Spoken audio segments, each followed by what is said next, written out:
number one overarching, and I hope you're going to agree with me. This is the number 0.5 or whatever it is. The king topping point of. You're doing really good, babe. Keep going. Really proud of you. And this is Gatriarchs.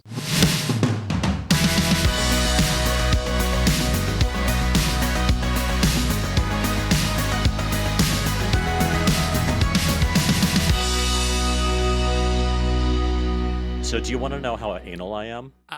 Not that kind of anal. I am Gavin fucking Lodge. I'm rendered speechless. Yes, of course. So, I want to know how anal you are, David. So at daycare, sorry to kill your buzz, but it is a daycare thing. So you know how daycare, by the way, happy Waffle Day. Did you know it's an International Waffle Day? International Waffle Day. No fucking joke. This TikTok bullshit. Like, are you fucking kidding Nobody me? needs an International Waffle Day. Come on. There are... No, especially my kid who is posting photos of him at daycare with chocolate sauce all over his waffle. I was... Stop it. Anyway, so long story short is every 5 minutes when there's a party at school, they put a sign-up sheet for the parents to basically... And do everything. Yes. Bring chips, bring whatever. What do we pay teachers for? So, Jesus. I mean, whatever. So I usually will sign up for the mac and cheese because I make it homemade with like a homemade bechamel sauce. Whoa. Wait, I'm with a crazy. Homemade. Tell me you're gay without telling me you're gay. Can we put these in our non-existent show notes? Your recipe for your Zoe Deschanel mac and cheese. You know what my secret ingredient is? Yeah. No. Yellow mustard. Please tell. What? Yellow mustard. Like a tablespoon of yellow mustard. It has like a acidic quality, also has that nice yellow. Anyway, so I go to the sign-up sheet for both of these classes because I have 2 kids in daycare, and all the good stuff is taken. The only thing left over is plates and napkins. I'm so annoyed. I'm so sad to admit that that's what I go for because the idea of having to bake, first of all, it takes prior planning, and I'm not always great at that. I'm always fucking last minute and all the shit. But it's like, I don't want to have to make a tray of something and then have to think, like, how am I going to dish this out? They're not going to appreciate it anyway because these kids just want fucking suckers. So come on. And I don't make Zoe Deschanel mac and cheese. So anyway. So I have to buy plates and napkins. So one of the parties is the Waffle Day party, which again, not a fucking day. And then the other party is the summer blowout party. Well, I go to the dollar store, right? So I get the tablecloths, napkins, and plates. And I'm so gay. Summer is like summer colors, summer themes, everything, right? The Waffle Day, I get yellows and browns. I'm like syrup colors, butter colors. I have a whole fucking theme. Well, I put them both in the same bag. I get to school and I realize I don't trust these fucking teachers to know which is for which day. No. They're just going to throw whatever on the table. Yeah. So I grab a marker and I wrote down each thing. This is for the summer party. This is for the waffle party. And you know what? Those pictures came in yesterday, and those waffle tables looked real cute. They looked like little waffles with little pads of butter on them. So you're fucking welcome. But that's how anal I am, is I had to tell them which tablecloth is for which party. I mean, it does. When you have a vision for something, I can relate, where I just assume people are going to have the same sensibility that I will. And I'm not. Aesthetic things don't keep me up at night, but come on, there's a right way to do things and a wrong way to do things. And let's face it, our kids are always going to screw it up because they have no sense of aestheticism, not asceticism, but aesthetics, whatever. Anti-Semitism? I think they're inherently oh God. That's not what I meant. Anyway, but people do need some instructions to fulfill your vision, and I'm glad that you listen. If we're going to be the gay dads at school, like we gotta keep it up a little bit. Yeah, we gotta 100%. And it's pathetic that I always just go for the plates and napkins because I actually think to myself, honestly, sometimes I'm like, oh great, the gay dad's going to have to deliver some over the top thing, and I'm like, you know what? Let me just lower your expectations. The gays are just as lame as the straights, as David loves to point out. Yeah. And so I just bring in basic... Just as disgusting. Just as poor. Stupid. Just as untrustworthy. Yeah, absolutely. We're not all a bunch of Martha Stewart wannabes, that's for sure. I do have a really fucking killer brown butter chocolate chip cookie recipe that I finally feel like I've perfected. I'll put that in the show notes too. There are no show notes. Let's move it to something more celebratory and gay, which has to do with pickles. I love pickles. What do you and when you think of pickles, what do you think of? Do you think of their shape or their flavor? I think of the flavor. I think of like the snap, the coldness. I think of like obviously the vinegar, sugar, like, you know, the pickling of a cucumber. But like something about I love salt. So the saltiness, the cold, the snap. I love it. Well, okay. So aside from the phallic symbols that I was expecting you to be so base about, are you aware of pickle flavored cupcakes? Pickle flavored cupcakes. No. So salty cupcakes with potentially a crunchy, pickly, like chopped, diced pickles on the inside, because of course cupcakes can't just be cupcakes anymore. They have to be an entire Broadway show, right? So it's like a... Yeah, hold on. I could get the recipe for you. And then with a savory frosting on top, along with potato chips, either crushed. So they're not really cupcakes. They're savory. They're like savory muffins that look like cupcakes. They're like cornbread with like pickles in it. I mean, so it looks like okay. Well, I heard about the. That's not sweet. No. I heard. No. Well, you know what? I mean, listen, I didn't do a deep dive into the cupcake recipes. I just heard about it on the news this morning on the What Radio, because I'm what? Yes, it's 1937. And you're welcome. I needed to jump in your front of gramophone. You put your little ear to the like. So pickle cupcakes, they're a thing. And when you Google them, there are lots. I mean, I'm looking at a recipe right now, best pickle cupcake recipe, because of course everything that you Google is the best, on delish.com. It's from 2017. I'm like, this didn't just happen, but somebody's doing really good branding about it right now with a potato chip on top and whatnot. But then it made me think, like, can you imagine like pickle cupcakes? I mean, that is a drag queen name if I have ever heard of one. Pickle cupcake. I mean, really good. Just a little bit of salty and a little bit of sweet, you know? Yeah. It's also no, that's really good. I kind of want to make these now. Yeah, they sound delicious. Like, but they're not cupcakes. That's what's so like trendy about it. It's like, let's call it bubble cupcakes. It's not cupcakes. It's bread with pickles in it. Like, I don't know what you're like, and a mayonnaise frosting, and a mayonnaise frosting. Absolutely. But how do you make a mayonnaise frosting with just the right amount of like firmness on the outside so that it is like, so you pierce it?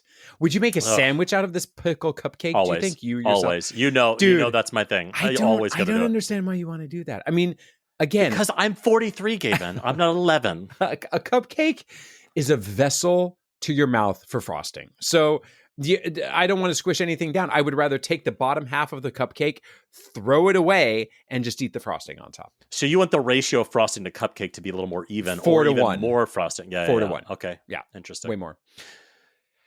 Well, I know it's 3 to 1. Our top 3 list.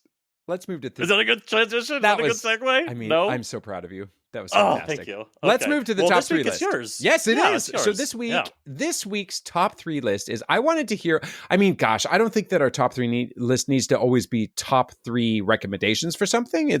But anyway, that's what it is this week, which is top 3 suggestions for successful birthday parties. So for me, number 3 is start on time. I'm late to everything. I'm sure that shocks you. You were late to this recording. Fuck off. I told you it was going to start 10 minutes later. No, we started at 4:13, not 4:10. Okay, sorry. True. Guilty as charged. Yes, start on time, because no birthday party needs to go more than 2 hours. Tops, frankly, 90 minutes. Those kids are so oversaturated anyway. Get them in and out. So start on time. Number 2, cake within 45 minutes. You get them in, you get them fed, you get them sugared up, you let them run it off, because every child just showed up for the cake anyway. So get that cake in and out of them, let them run it off, and then bye-bye. I like that one, because if the cake is too late, then they eat cake and then they're just expected to get in the car. And that's good. It's just like move it along and then let it just devolve into a play date, because that's all it is anyway. Come on. Yeah. And then number 1 is, just booze. And I don't mean to sound like such an alcoholic, but if we are hosting birthday parties with the parents, you better let those parents enjoy themselves. And if this is not a babysat play date, if the parents are there, give them something to drink. My apologies to those who are in recovery. but the rest of us need to be able to have a drink. What about It's really you? insensitive, Gavin. Really insensitive of you. You know? So my top 3 you? secrets are a little less specific, a little broader, but I still think they're going to be helpful for people throwing. Now, again, my point of view on parties is for like toddlers. So that's where all of this is coming from. So number 3 for me, aim low. Do not think that you're going to curate this magical experience for anybody showing up. It is not that. Every adult who gets that invitation rolls their eyes to say another fucking party this weekend. Yep. That is what they're feeling. So aim low. If it's just cupcakes in the park, that is enough. So number 3, aim low.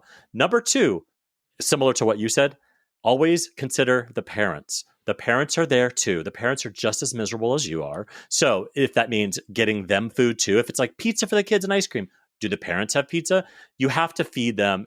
Gavin, you're thinking about alcohol. I'm thinking about pizza. This is right on track for who we are. This all tracks. Yeah. So something for the parents. And number 1, again, very toddler friendly to me, is to share the birthday with another kid in your class, or / throw your party at the daycare, because all of your kids are going to go to the same friends' birthday parties. They're going to do the same. It's just going to be a cycle of garbage. So if you and Jimmy have a birthday within 2 weeks of each other, do a co-birthday, because if you go to one of these places, you're splitting the cost. 100%. It's the same fucking kids there, and you get to split all the costs. So that's my number 1. So, and one more thing, David, I'm going to top you here on this, okay? Oh, finally. Is that first and foremost, this wasn't an afterthought. This was I need to have the final word here. Can we stop the insanity with fucking goodie bags? Stop.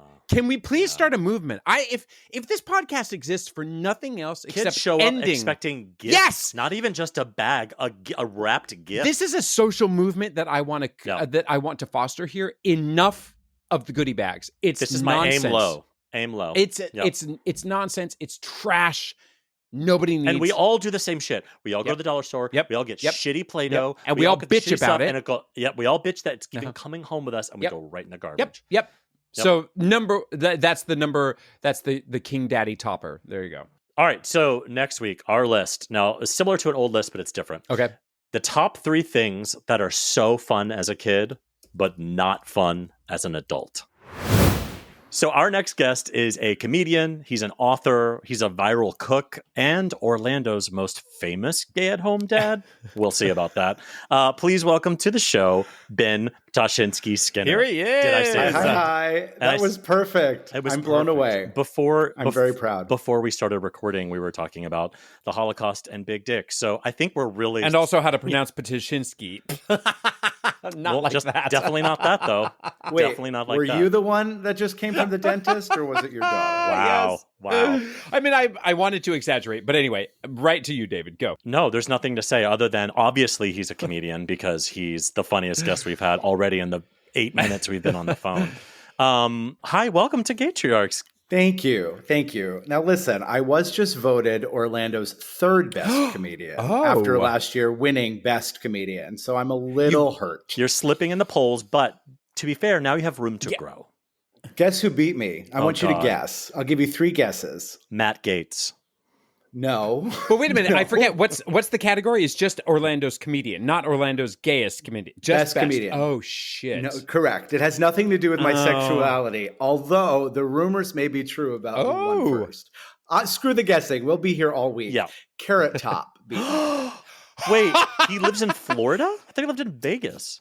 I think he does live in Vegas, but he was Orlando for a long time. But how on earth? And he gets voted top. Like, he's not a local. I agree. How does that get to be best? Oh, Jesus. Well, but like David said, now you have someplace to work up again because it's tough to be on top all the time. I would disagree, my friend. Wait, Carrot Top is one of those people where I feel like they had all of these parts of a person and they were like, let's make a person, okay? And they put all the parts of a person together, but they got them from the different bins. So you're like, oh, this is a person with a good body. But then you see the face and you're like, oh, I don't know. But then you see red hair. Terrible. There's nothing quite works together. Would you agree? It's like a dollar store Ken doll. Yeah. Where you like, that's a Ken doll.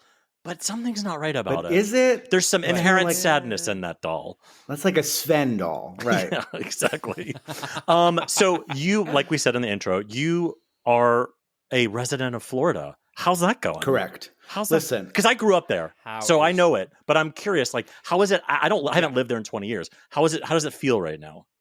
So you're in New York City, correct? Okay. Imagine the parts of New York where you wouldn't feel safe. Well, we're in New York City in Orlando. Got it. So we're in that very dark blue pocket. You're not in Apopka. You're not in Winter Garden. You're in Orlando. Orlando. Well, we're technically in Windermere, but we've had a pride flag up on our house now for 2 full years. And in fact, there was a video that was going viral, and I took it down for the safety of the teenager. But a non-binary teenager knocked on our door and broke down because they said to us that they have never felt accepted in the community until they saw that flag. Wow. And we have never had anything but positives. Yeah. We are so proud of who we are, and people just see us raising our kid. Now, of course, they don't see us out of town on our dad's only cruise, like that kind of stuff. They see who we are as a family. But every person in this world has their own little secrets that I don't keep secret. I just don't tell people my entire life. People don't have to know what I do in the bedroom to respect me as a human being. I do, though. I need to know that to respect you. We so we'll will- talk offline about that. Gatriarchs would like to know. But that's actually really nice because listen, I grew up there. I have a love-hate relationship with Florida. There are parts I grew up a little bit in the sticks that became like we got a super Walmart eventually. So do you know what I mean? Like we got there, but we weren't quite there when I grew up. But there were, it's like anywhere where you're like, you can get insulated by like, oh, things are great. Like I'm accepted. But then you kind of pull the camera back and you go, but I'm in a sea of chaos. And it sounds like Florida is just that, right? Where like there's Orlando and pockets of Miami and Key West that are like Tallahassee, they're very liberal, very progressive, but then it's surrounded by everything else. It's the carrot top state of the United States. Like you have bits of this and bits of that and bits of and this nothing and bits quite of looks that, good right? together. And nothing looks good together. There's some killer abs and a crazy fucking hairdo. So, But I really want to stand behind the fact that we feel safe and all of the things that you see on the news aren't happening to our family. News. Yeah. Now, I'm going to state that they are probably happening to other families, but not in Orlando. Yeah. Probably not in Miami. Most definitely not in Key West. Yeah. So if you live in those areas, you live a very out and proud life where these laws aren't affecting your family. Now, we did have to fill out a form that if we wanted our daughter to go by a nickname, the only way she would be allowed to be called anything else is by both parents consenting on this form. Yeah. So you will have to deal with those this kind year of thing, right? laws. Even though you are insulated a little bit in a blue community, the state laws will still apply to you. Correct. Yeah. Correct. Yeah. Well, that's that's a terrible way to start a really fun interview. Let's talk about Broadway. Let's talk about Disney. Let's talk about why your name is at Equity Ben, because you are at Equity Ben across the internet. And one of my questions to you when we first met was like, "Is that a actors equity thing?" And you're like, "Oh yeah." Girl, I was like 100%. Yeah. It's my union. And so I used it as a screen name, and then it kind of went viral and I quit. I became a stay-at-home dad and I just do online content. And I thought, well, I don't want to change it because I've already struck big. And also equity means so many different things. Inclusion, equality. And so I stand behind the screen name because it means everything. And worst case scenario, I'll just become a fucking realtor. Yeah. Totally. Absolutely. Listen, equity. Yeah, that works a lot. Tell us about like Broadway and musical theater and kind of like how that started for you. 6 years old, fell in love with Broadway. My parents, they had to have known I was gay. I was standing on the fireplace mantle. I know. Singing Mary Poppins. And I had an entire crowd of, on record, I am an 80s kid. And my whole family watched and supported, and I've never known anything but support. So they pushed me into the arts, and I fell in love with Broadway. Yeah, we're not talking about original Broadway cast recording. We're talking about Dick Van Dyke movie on an album. Yeah. Oh, yeah. Okay. Although I do have a really cool connection to the original Broadway cast. Tell us. I worked for Disney for 20 years, and they would take their Broadway shows and they would film a scene of their Broadway show in front of the castle at Disney for their Christmas parade to, what is it called? Synergy, to sell the tickets to the Broadway show. Mm-hmm. So they brought the leads, because that's what they could afford to put on a plane, the 4 leads, Gavin, Ashley, and the 2 kids, whatever their names were at the only time. thing that Disney could afford to do was just fly 4 people down. 4 people, not the whole cast. Right. But they have this cast of equity performers at the parks. And so they always cast these dancers. The original choreographer, forgive me, I don't remember his name, and he'll kill me when he listens to this, of Mary Poppins, wanted real people. So he wanted them to look like workers. And then we popped out and got to dance the Super Cal number in front of the castle. And so, as stupid as that sounds, a Disney flash mob that my dream come true. All of the Oh yeah, because I got to audition for a Broadway choreographer as a 400-pound dance minor, and I got to in front of millions of people got to do what I was trained to do. I love that. I love that you're a big girl dancer, because I went my very first semester in college. They didn't have a musical theater department. And I was like, well, I guess I'm a modern dance or ballet major now. And so my fat ass would literally on a bike in my tights at 7 a.m. would bike to the ballet class. And I was the dancer that didn't look like a dancer, because all the other guys fit, thin, beautiful. And I was I wasn't fat, but I was a chunky little stocky dude, right? There's a photo of me as a kid holding up a fish on my boat with no shirt on, and it looks like I'm like an ice cream cone melting slowly. You just have this cascading fat. It was delicious. But I loved it. I was fat, and I looked like a garbage bag filled with Jell-O. Look at us. I wasn't deflated. There wasn't anything melting. I was full. You were full of joy. But that I no joke, I credit my body to being part of why I was successful in musical theaters, because I could dance, but I did not look like all the other dancers. And I think that made me at least slightly more regular looking when they wanted that, right? Of course, 42nd Street, those shows, there was we want, 5'11" and 160 pounds. I was not going to fit into that. But a lot of the shows I got to perform in were shows where they wanted a little bit of diversity. So it was actually kind of nice. And certainly not to talk shit about dancers. Oh, let's do it. It's something a little bit more authentic 100%. When you cast an actor who can dance in a dance track. 100%. So when we're in a chorus, we bring that to life, as opposed to the perfection of a dancer.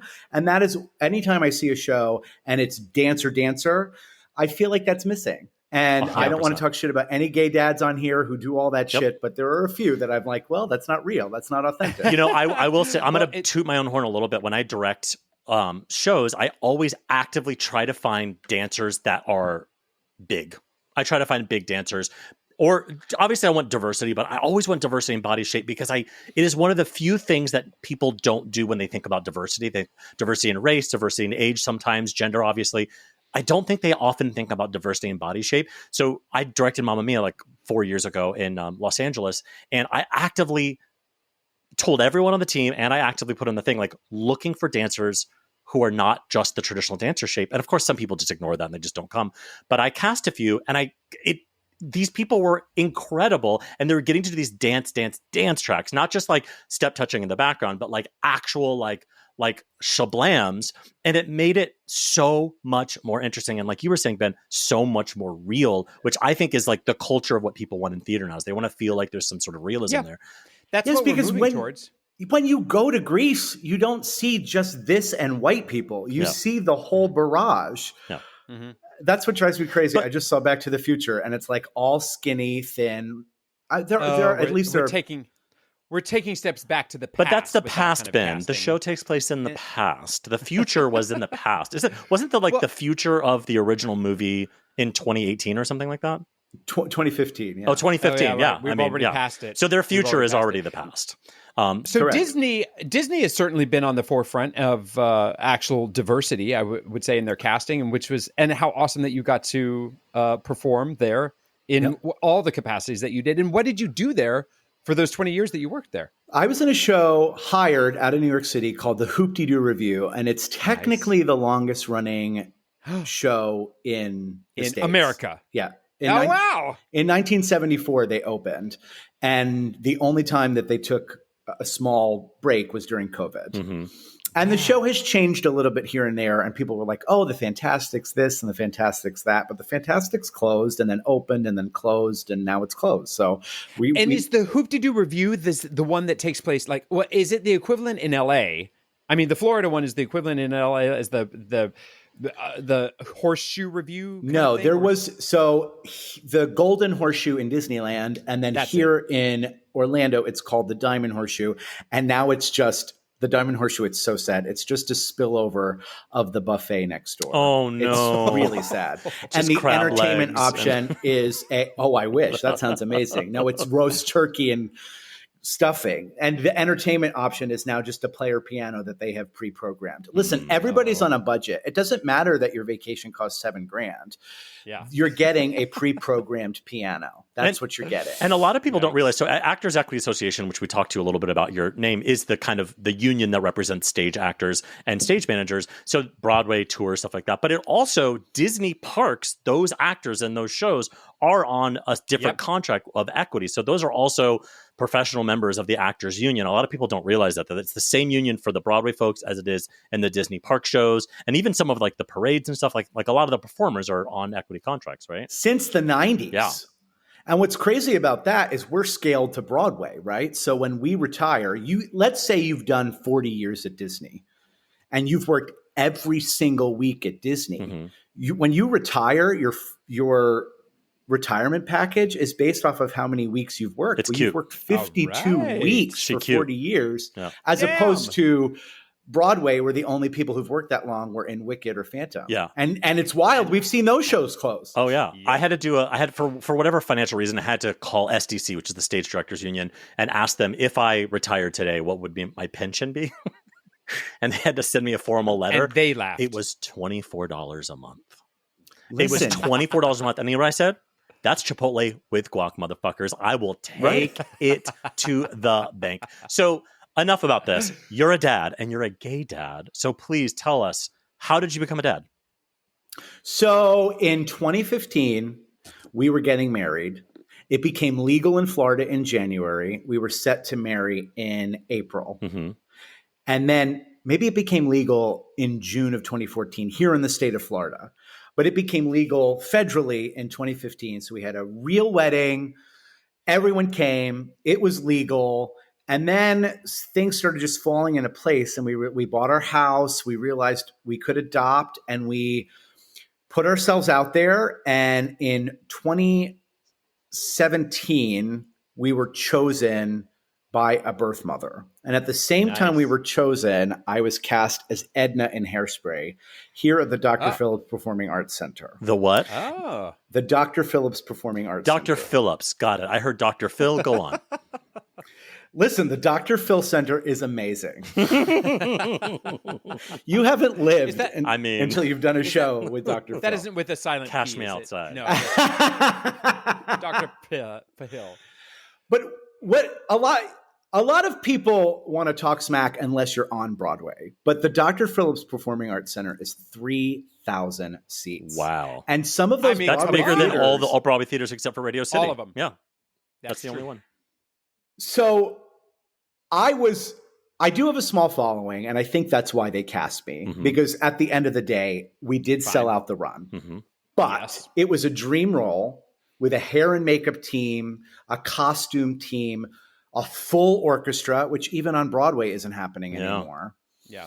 And before I were to become a parent, I wanted to check that off my list. And I know that sounds so selfish. No, not at all. And I was going to quit. I was going to quit and not accept the job. And my husband and I sat up one night and he said, listen, if you quit, who gets the job? And I said, well, the understudy would be upgraded. And he said, well, if you have to leave the show to go to be a dad, who would take the role, the understudy? So we decided, let's just do it. Yeah.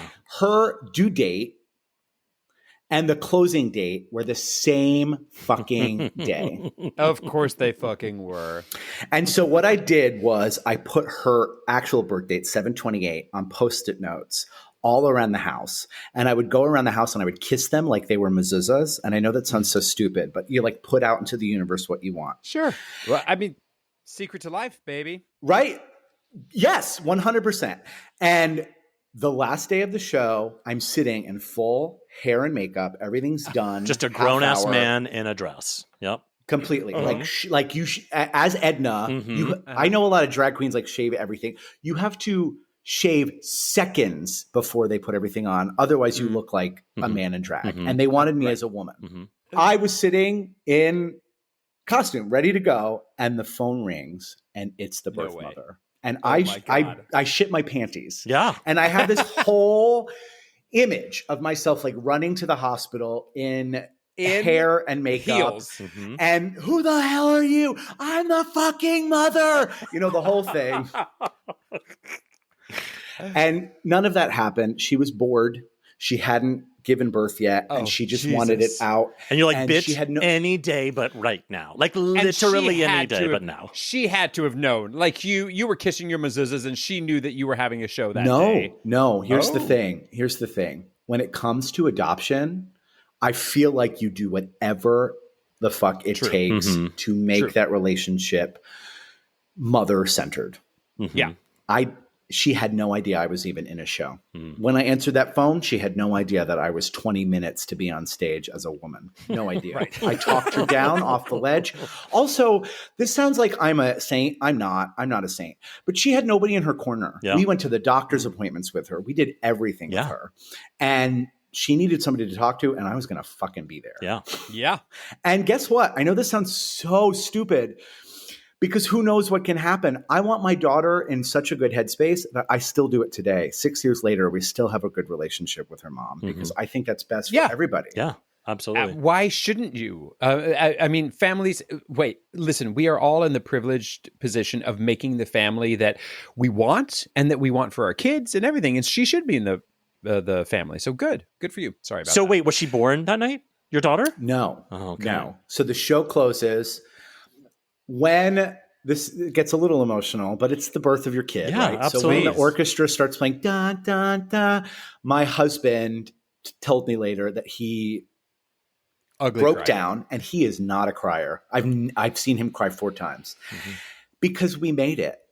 No matter what, 2 hours later, we're going to the hospital, even if she was born during intermission. So the show ends. My best friend was in town. We put him on a plane. We brought my dog to my parents, and we drove to Detroit. And a few days later, we were dads. Wow. And it was amazing. And a lot of people think that we set up the video of our daughter being born. It went pretty viral. But what they don't know is that the nurse who is tagged in the video grabbed our phone and didn't tell us why. We also didn't know we were about to see our kid. Yeah. All we knew is that mom was rushed into surgery and nobody was allowed in there. And the next thing, we were holding our baby, and it was unbelievable. It was indescribable. I mean, you've all been there, so you know what that's like. But this nurse caught a genuine moment on your phone, and was a beautiful thing that luckily touched the hearts of millions. And hurt a lot of other people too. I want to full disclosure. There was one lady was like, and then the fat man proceeded to eat the baby, and then a lot of conservative. Yes, 100%. Could you imagine spending $40,000 for supper? Your creative comeback is even more clever. Can you imagine spending $40,000 on dinner? On dinner, I just can't. I mean, wrong. Seriously. But there's been a lot of hate. The conservatives took that video and said, "Can you imagine this being normal?" And what's wild to me is that my daughter is so astronomically smart. This is what her mom wanted. Her mom still wants. So that is the party of anti-abortion, but they also are anti-adoption. So which is it? I can't figure it out. Family values. and just loving. We eat dinner around the table every single night. We have a great relationship with her mom and her biological family. We have a great relationship with my family. We are accepted by all of our neighbors. I can't understand. But all of that not aside, this is wanting what it. frustrates me about all of that. Listen, we're all on the same page about this. We're all just preaching to the choir. But what really frustrates me is that you don't have to be a great dad. You don't have to be a perfect dad. You don't have to have all of those accolades to prove your worth to be a dad. You should deserve to be a dad, period. Not because you're perfect and you eat dinner and you have a great family and you did all the right things. You're not allowed to fail as a gay parent, because then that's the reason that you shouldn't.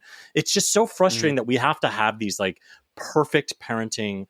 That's why we shit on a lot of the kind of Instagram gay families and how perfect and magical they look. But I think there's a pressure that like if we don't do that, then we don't deserve to have a kid, which is so fucking annoying. Well, I get pissed off at a lot of these gay dads because I take my shirt off at the beach and I don't have a six pack. And I post those pictures because it's me with my fucking kid. And I'm proud to be at the beach with my kid because I love my kid. Yeah. But I've got tits. And like we did this Gays with Kids vacation last year. Actually, we've done both years and they're doing another year. And I kind of want to talk shit about it, but I don't because I don't want them to hate me. But they're so expensive. And I'm literally getting a second job to afford it so my kid can continue living like a millionaire's daughter. And we're not. We're barely middle class, man. And there's lots of assumptions about the idea that all gay parents and families are wealthy. And in reality, the vast majority are not. That's what we see on TV. That's what we see in New York City. That's what we see in the Pottery Barn catalog. I mean, I know I'm wealthy, reality, so I don't want to I don't want this to shadow this conversation that like my immense wealth. But yeah, I mean that $24 Chipotle once a month. Listen, that's a pension, motherfuckers. How many pensions do you have?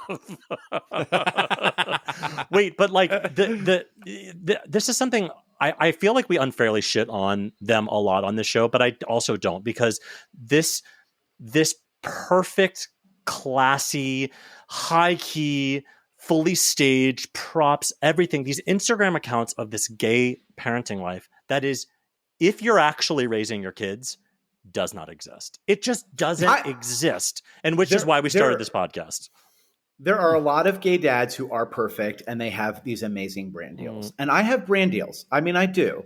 But so far this year, I've made $12,000 in brand deals. And as of right now, that's it. Yeah. And we're almost done for the year. Yeah. That's not a full-time job. No. Right. That's 9 months later. So yeah. And so I get the pressures of them, they're like, they have these 6-figure brand deals. They got to do it. But what frustrates me is that, not that they have to represent gay parents, but like that is not the real vision of a gay parent. And I think people can look at that and go, oh, that's what gay parenting is. And to your point, Gavin, that looks very rich. That looks very wealthy. All they do is travel. All they do is work out. All they do is take these gorgeous photo shoots with their kids who are wearing the nicest clothes. My kid wears stained clothes 100% of the time because they are from 2 people. Somebody handed them down to my friend, and then my friend gave them to me, and then I will give them to another person. David, I'm not lying. Just to fit in with you, everything Charlotte wears has been a hand-me-down. Always. For 6 years. It's the only way to be a parent, because we all wear those clothes once, maybe twice, and then they go away. Give it to the next person. True. No. Yeah. And it shows your values too. So that's I bring it on. Well, you're again, being both environmental and social justice related. I know we didn't talk about this before we started the podcast. After we started the podcast, but my grandparents were Holocaust survivors, and when it comes to being cheap, I will fully admit I am cheap. But it's because of where I came from. My grandparents made something out of nothing, and I'm doing the same thing now. Granted, when I make something out of nothing, it is very specific. I want to go on that Gays with Kids vacation that I can't afford, but we don't have debt. And so when we want to do something like that, we pay for it in cash. So are you comparing using coupons at the grocery store to the Holocaust? Is that what I'm getting that right? 100%. Cool. Well, so speaking of, you have a cooking show that you do on. Oh, it's not going to be speaking of the Holocaust. Yeah, okay. You do a cooking show on your account, and you were telling me in the pre-interview that you spend $100 a week on groceries for a family of 3. This week. How is that fucking possible? $80. How is that cannot possible? believe it. Is that just Costco? Is it thanks what to is coupons? No, or just planning? Here's the thing. It's all planning. coupons, and deals. I do not buy anything full price. Okay. Not a thing. And if I do buy something full price, I have like a 10 off of 50 coupon, and that's where that comes in.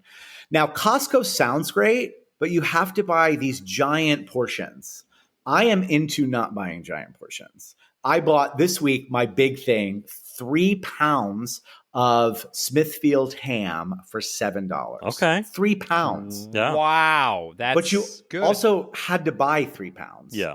But that will last us 2 weeks. I stick a pound and a half in the fridge for lunches, and then a pound and a half goes in the freezer. And that's how I save. I go through 3 different grocers every single week. Wow. And that's how I save my money. Sometimes I'll watch like extreme Well couponing done. on TLC with my jaw agape, not because I'm like wowed, but more because like I'm so jealous. Like I want to buy 42 liters of Mountain Dew for 80 cents. I want to get paid to leave the store with this stuff. I love that show. I know that's not what you're doing, but I watch that show and I'm like, these people spent 8 hours and they just spent $2,000 in groceries and paid no money. How much time does the planning take? It's a lot. It's a lot. Uh-huh. But this is usually while my husband is watching TV and I pretend to be watching TV. I'm like scrolling on my phone. Or I do still gig. Every once in a blue moon, I gig. I usually gig on Saturdays because that's a day. And that will be a day where I just like go through all of the ads and figure out everything for the week. And that's when I do all of my planning. You're amazing. And it's all Publix related, right? As in like getting your e-coupons to shop at Publix. Do you like the Florida reference? Yes, I feel kind very of proud smart. of that. In fact, And, I wonder if it's still in my pocket. Wait, can you afford Publix? Aren't you a Winn-Dixie family? Like what's happening Oh, here? I'm a huge Winn-Dixie family, but listen to this. Mhm. Publix accepts competitor Oh, coupons. bitch. I'm there. Winn-Dixie coupons at the Publix. There we go. I go to Winn-Dixie, I type in my phone number, I type in my dad's phone number, they print out all the coupons, and then I go to Publix, right?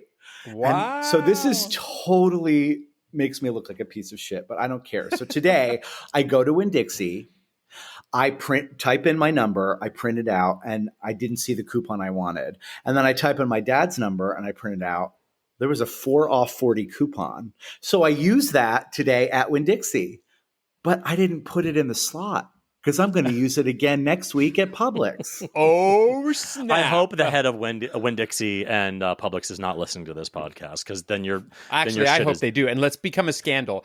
Can we go viral off of negative haters like you originally went at Equity Ben? Please help us out. But wait, we are running out of time, which makes me crazy because I want to talk to you for another 6 hours. But I want to make sure we talk about some things that you've made, which is your cooking show, which you do, which is called Any Schmuck Can Cook. And then also you wrote a book, right? I did. Okay, tell us about that. I did. So my cooking show is on Mondays and Thursdays, and you can tune in and watch it in my Instagram stories. It's the circle, and it'll be red, and you click it, and you can watch it in full, just like a TV show. I feel like as you're of right telling my now- mom how Instagram Live works.